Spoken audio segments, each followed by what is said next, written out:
साम्राज्य, सामान्यांचा असामान्य आवाज।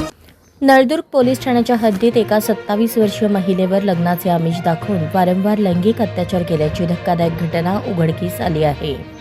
या प्रकरणी पीडित महिलेने दिलेल्या तक्रारीवरून पोलिसांनी संबंधित तरुणाविरुद्ध गंभीर कलमान्वये गुन्हा दाखल केला आहे।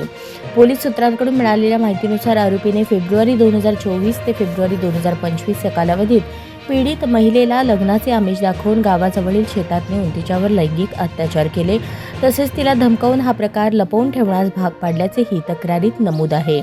सदर घटनेबाबत पीडित महिलेने 1 एप्रिल 2026 रोजी नळदुर्ग पोलीस ठाण्यात प्रथम खबर दिली। त्यानुसार भारतीय न्याय संहिता कलम 64(2) HM 351(2) तसेच अनुसूचित जाती जमाती अत्याचार प्रतिबंधक अधिनियम अंतर्गत कलम 31W12 32VA 31 RS अन्वये गुन्हा नोंदवण्यात आला आहे। या प्रकरणाचा पुढील तपास नळदुर्ग पोलीस करत असून आरोपीचा शोध घेण्याचे काम सुरू आहे। घटनेमुळे परिसरात खळबळ उडाली असून महिलांच्या सुरक्षिततेबाबत पुन्हा एकदा प्रश्नचिन्ह निर्माण झाले आहे।